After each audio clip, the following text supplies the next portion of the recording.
Welcome तो बच्चों, जानते हैं 6.2 का क्वेश्चन नंबर 2 के क्वेश्चन नंबर 2। इसमें कहता है क्या कि बताना है कि ये दोनों आपस में पैरेलल है या फिर नहीं।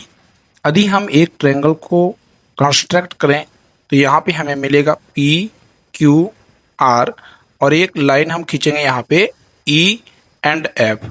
ये जो लाइन खींचा गया है इसे ही हमें देखना पड़ेगा कि इन वैल्यू के अनुसार से ये पैरेलल है या फिर नहीं। तो हमारे पास जो दिया है गिवन जो है हम गिवन लिखेंगे या फिर दिया है, ठीक है ना।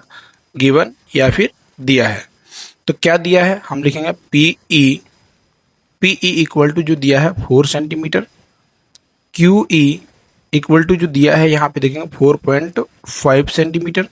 इसी प्रकार से पी एफ इक्वल टू जो दिया है 8 सेंटीमीटर एंड आर एफ जो दिया है आर एफ कितना दिया है तो हम कहेंगे सर 9 सेंटीमीटर। अब हम लोग यहाँ पे क्या करेंगे, अब हम लोग यहाँ पे ये जो कंस्ट्रक्ट किए गए हैं इसके अनुसार से यदि हम देखें तो ये सारे के सारे वैल्यू हमें नज़र आ रहे हैं। तो हम क्या करेंगे, सबसे पहले हमें निकालना पड़ेगा पी ई बटे ई क्यू।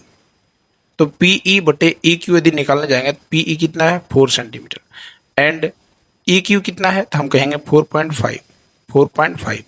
तो यहाँ से पॉइंट जैसे ही हटाएंगे तो ऊपर में आ जाएगा एक जीरो आ जाएगा। तो हम इसे चाहे तो कटाएंगे 8 से 5 से कटेगा और ये कटेगा 9 घर में, ठीक है। तो ये कुछ इस प्रकार से रेशियो आ रहा है। हम दूसरा रेशियो भी निकाल लेंगे, कौन सा, तो हम निकालेंगे पी एफ और आर एफ का।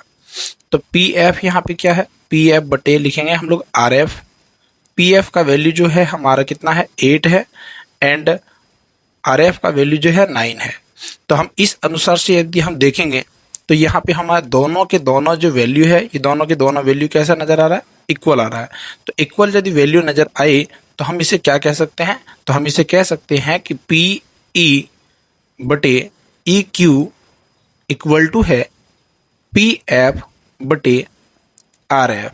और यदि दोनों इक्वल हो गया तो हम कहेंगे क्या हो जाएगा, ये पैरेलल हो जाएगा। किसका, E F is parallel to किसके, क्यू आर, यानी कि समांतर होगा किसके, क्यू आर का। यानी ये दोनों के दोनों जो दिखाई दे रहा है ये दोनों के दोनों भुजाएं कैसी है, आपस में पैरेलल है, ठीक है ना। क्लियर हो गई ना, चले बहुत बढ़िया, आगे बढ़ते हैं।